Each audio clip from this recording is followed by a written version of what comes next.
See, in this world, there's two kinds of people, my friend. Those with loaded guns, those who dig. You dig. Hello, everyone. Welcome back to the Black Zeitgeist, where the nuance of Black millennials are celebrated.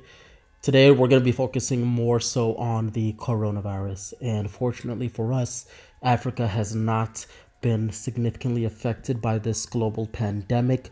And we see the benefits of being not necessarily connected to the world as well as some of these other countries are, because when you have a global pandemic as we currently have, it less likely is to spread to countries that are not as connected to the global system. And that's the case that's happening right now in Africa, and good for them because they can stay away from this. Now, we already know that Africa has a warmer climate, and the viruses are not as they don't transfer as well during within these warmer climates. So that has been an aiding factor within African countries as well. So this is a unique situation for a lot of different African countries where they are put in a position to deny entry to a variety of different European countries.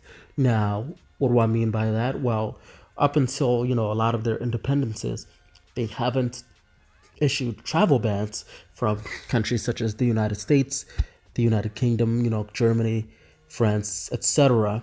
However, now the tides are turning.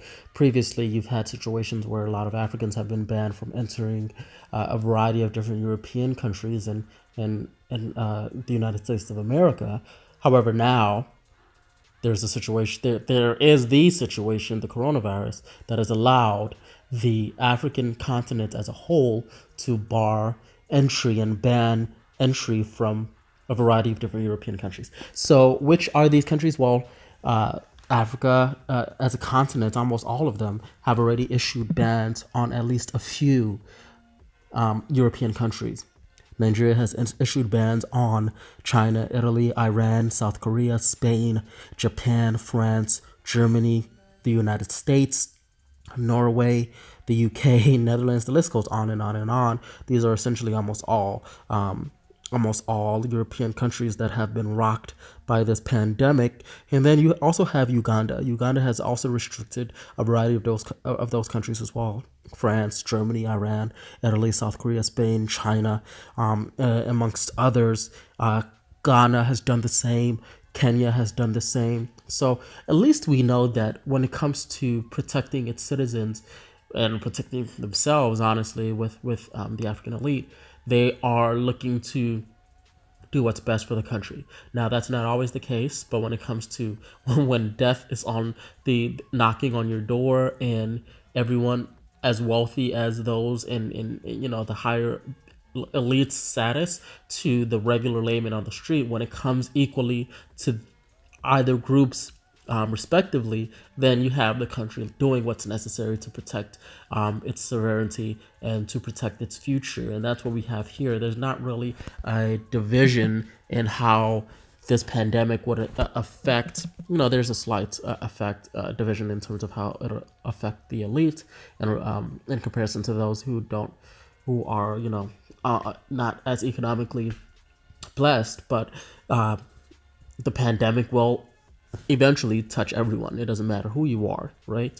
So I'm glad they were able to do this, and this actually might lead to some other things in the future. Don't think that this pandemic is an isolated incident and won't have any lasting effects. When you look at the United States, you see that they're considering issuing $1,000 checks to citizens.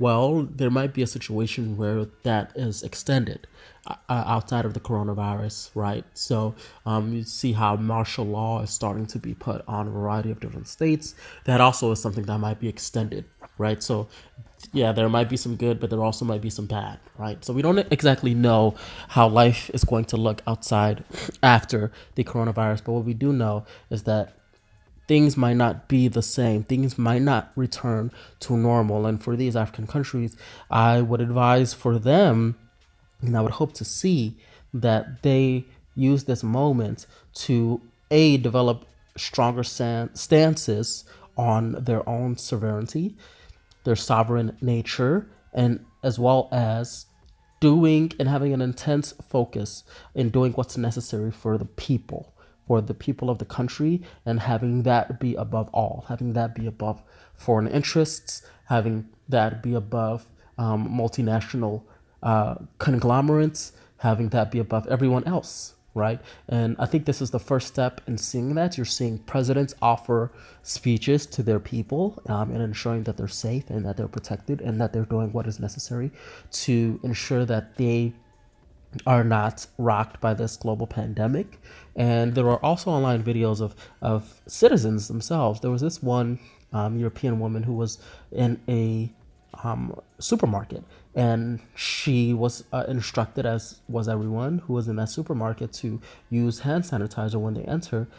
She didn't want to use it for some reason, and in the video she was getting dragged out by the Ghanaians because she had not, and she was being not dragged out violently, but she was, politely dragged out of the store.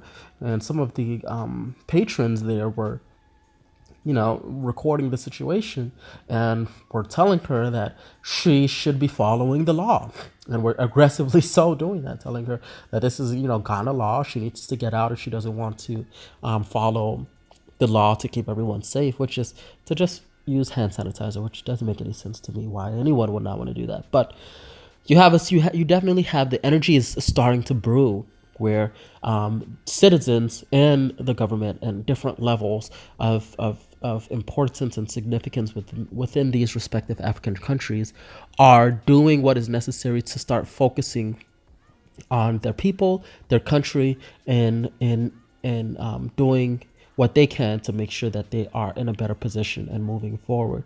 And I'm just hoping that this energy continues to ride through this pandemic. This energy continues to go in other factors of life as well when it comes to pharmaceuticals, because we all know how much these pharmaceutical companies dump their worst products in Africa. We all know how these tech companies dump their worst products in Africa and use it as a dumping ground, basically as a recycling bin.